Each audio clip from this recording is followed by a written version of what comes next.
बिस्मिल्लाहिर्रहमानिर्रहीम। आज जो है हम डिस्कस करेंगे पायरोवेट की मेटाबॉलिज्म को। पायरोवेट मेटाबॉलिज्म और फेट ऑफ पायरोवेट।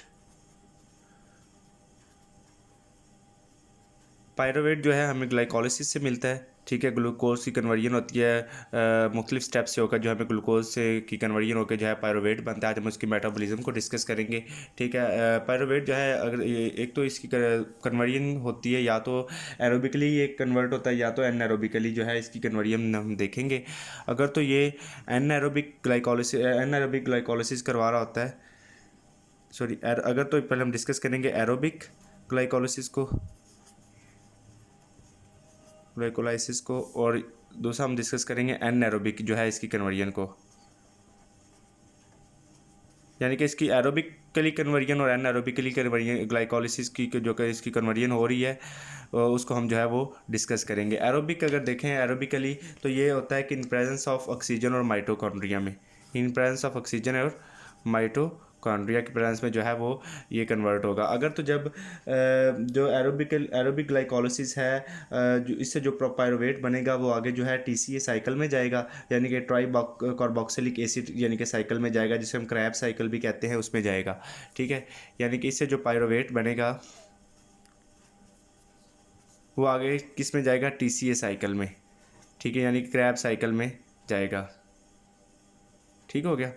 उसके बाद जो एनाएरोबिक ग्लाइकोलिसिस है, यानी कि ये अगर तो किसी सेल में ऑक्सीजन या माइटोकॉन्ड्रिया नहीं है, ये तो उसमें होगा, ठीक है। क्योंकि अगर तो ऑक्सीजन नहीं है यानी कि उसका मतलब ये है कि अगर किसी टिश्यू में हाइपोक्सिया हुआ है, ठीक है, तो उसमें या तो अगर माइटोकॉन्ड्रिया प्रेजेंट नहीं है तो मोस्टली ये होता है कि वो आरबीसीज के अंदर नहीं होते, तो उनमें जो है वो एनाएरोबिक ग्लाइकोलिसिस होती है, ठीक है। उसमें जो लैक्टेट बनता है और लैक्टेट से जो है वो लैक्टिक एसिड जो है वो उसकी कन्वर्जन होती है लैक्टेट से।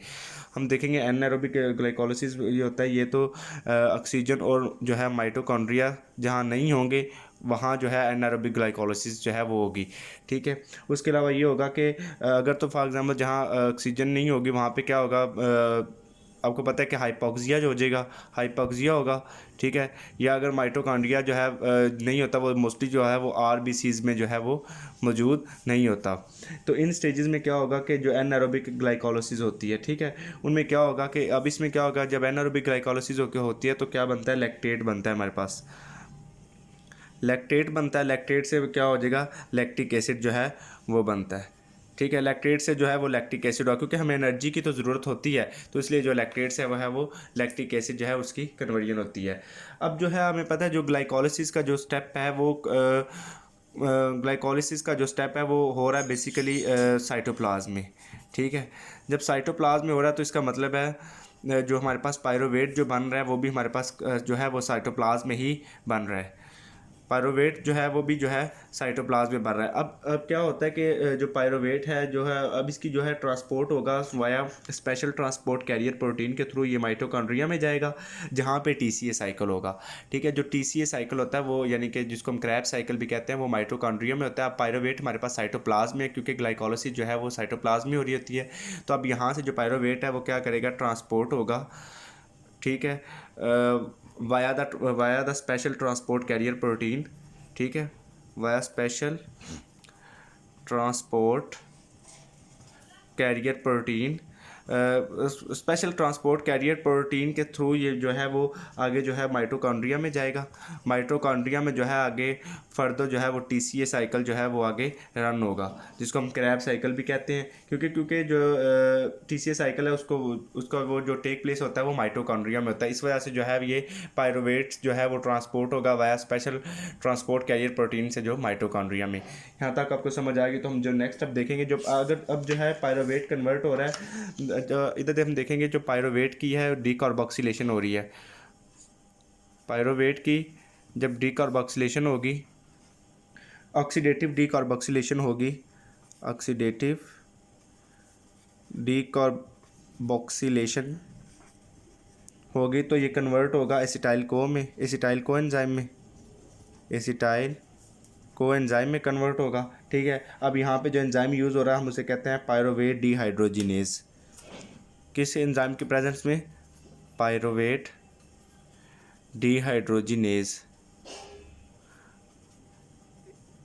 इसकी प्रेजेंस में पायरुवेट कन्वर्ट हो रहा है एसिटाइल कोएंजाइम में, क्या हो रहा है, ऑक्सीडेटिव डीकार्बोक्सिलेशन हो रही है। ठीक है, अब हम देखेंगे यानी कि ये हम आगे जो है वो पढ़ेंगे क्रैब्स साइकिल में इसका कंप्लीट। अब हम हमारा जो बेसिक है कि हम इसको हम फेट को देख रहे हैं।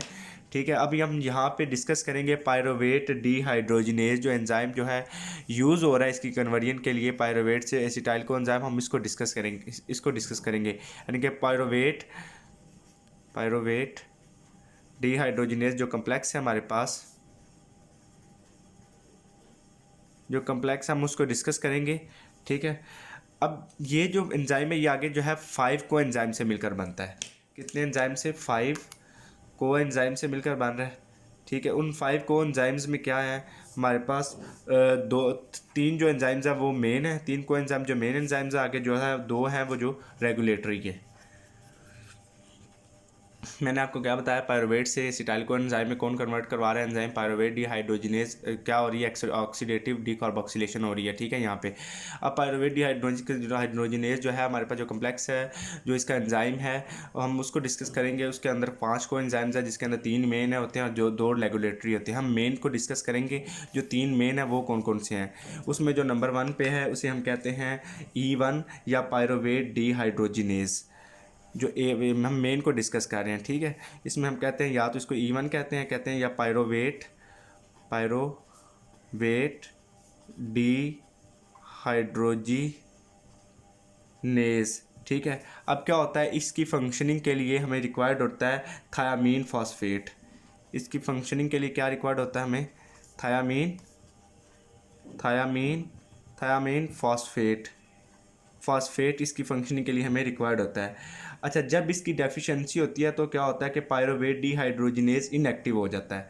ठीक है, जब इसकी क्या होती है, डेफिशिएंसी होती है तो क्या होगा, पायरुवेट डिहाइड्रोजिनेज जो है वो क्या हो जाएगा, इनएक्टिव हो जाएगा। क्योंकि अब देखो, जब यहाँ पे अगर पायरुवेट डिहाइड्रोजिनेज की डेफिशिएंसी हो रही है, अब इधर अगर डेफिशिएंसी हो रही है यानी कि सॉरी, अगर पायरुवेट आपके पास जो है हमारे पास अगर E1 की अगर डेफिशिएंसी हो रही है हमारे पास, तो क्या हो जाएगा, अगर थायामीन की डेफिशिएंसी हो रही है तो उसमें क्या हो जाएगा कि पायरुवेट डिहाइड्रोजिनेज ही जो है इसकी डेफिशिएंसीज में क्या होगा कि ये जो स्टेप है यही जो है वो स्टॉप हो जाएगा। ठीक है, ये कन्वर्जन जो है इसकी स्टॉप हो जाएगी। ठीक है, अब क्या होगा कि अगर तो जब पायरुवेट डिहाइड्रोजिनेज जो है वो इनएक्टिवेट हो जाएगा, जब इनएक्टिवेट हो जाएगा तो पायरुवेट हमारा कन्वर्ट नहीं होगा किसके अंदर, एसिटाइल कोएंजाइम के अंदर। ठीक है, जब एसिटाइल को यानी कि मैं इधर आप लिख भी देता हूँ, पायरुवेट जब इसकी डेफिशिएंसी होगी पायरुवेट डिहाइड्रोजिनेज की तो हमारा पायरुवेट जो है वो कन्वर्ट नहीं होगा एसिटाइल कोएंजाइम में। जब एसिटाइल कोएंजाइम में कन्वर्ट नहीं होगा तो हमारी बॉडी में जो पायरुवेट के लेवल्स हैं वो बढ़ जाएंगे। ठीक है, जब बॉडी के अंदर पायरुवेट के लेवल्स बढ़ जाएंगे तो उसको कम करने के लिए क्या होगा, पायरुवेट की आगे जो कन्वर्जन होगी लैक्टिक एसिड में, जो ब्रेन में अकामुलेट होगा यानी कि लैक्टिक एसिडोसिस होगी, जो आगे न्यूरोपैथी काज करेगा। ठीक है, यानी कि जब पायरुवेट के हमारे पास लेवल बढ़ जाएंगे तो अगर तो पायरुवेट के लेवल जो है हमारे पास बढ़ जाते हैं तो क्या होगा, उसमें ये होगा कि उसका दूसरा पाथवे होगा कि ये लैक्टिक एसिड में जो है वो कन्वर्ट हो जाएगा। ठीक है, लैक्टिक एसिड क्या होगा, जाके ब्रेन में जो है वो अकामुलेट होगा। जब ब्रेन में अकामुलेट होगा तो जो है ये लैक्टिक एसिडोसिस करवाएगा, जब लैक्टिक एसिडोसिस होगी तो आपको पता है कि जो है हमारी जो ब्रेन में जो है वो न्यूरोपैथी होगी। ठीक है, न्यूरोपैथी जो है वो होगी। ठीक है, न्यूरोपैथी काज होगी इससे।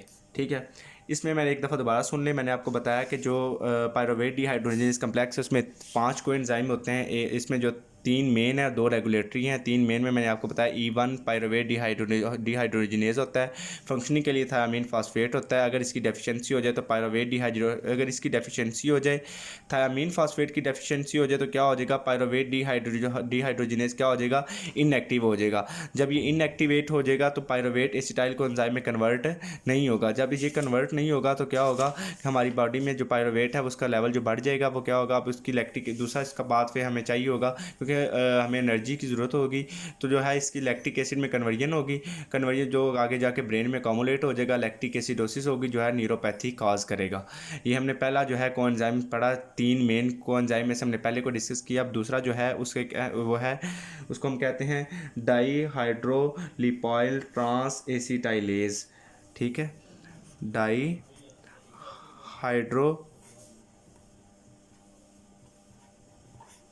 डाईहाइड्रोलिपाइल ट्रांस एसिटाइलेज। ठीक है, इसे हम E2B कहते हैं। ठीक हो गया। अब ये क्या करता है, इसके लिए इसको रिक्वायर्ड होते हैं फंक्शनिंग के लिए, अपनी फंक्शनिंग के लिए रिक्वायर्ड क्या होता है, रिक्वायर्ड फॉर फंक्शनिंग इसको रिक्वायर्ड होते हैं लिपोइक एसिड और कोएंजाइम्स।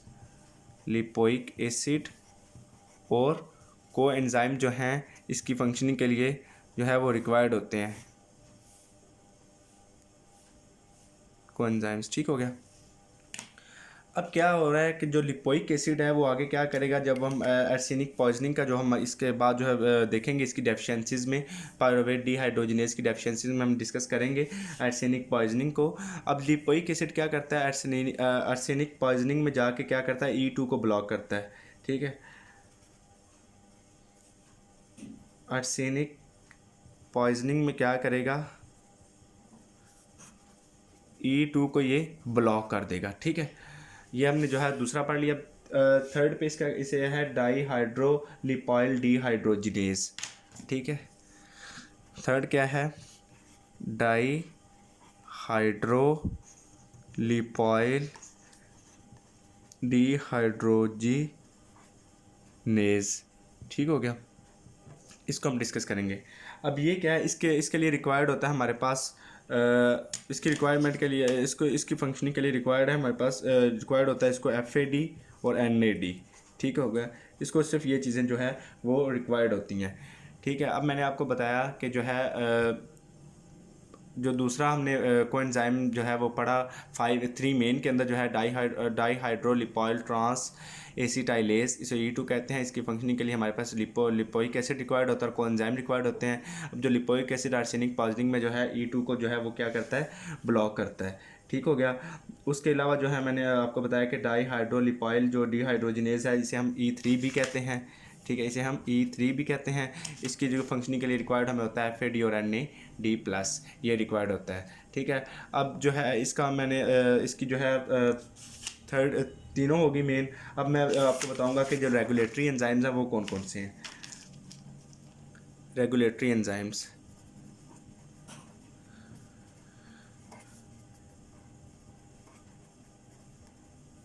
ठीक है, रेगुलेटरी एंजाइम्स के मुतालिक हम पढ़ेंगे। ठीक है, लेकिन उससे पहले जो है एक दफ़ा इसका रिव्यू करें। पिछला भी जो है मैं आपको रिव्यू करवाता हूँ। पार्ट 2 में आपको मैं रेगुलेटरी एंजाइम्स इसके जो है वो डिस्कस करवाता हूँ, क्योंकि इसके 2 पार्ट्स हैं, 2 पार्ट्स में जो है वो इसकी कन्वर्जन करवाऊँगा।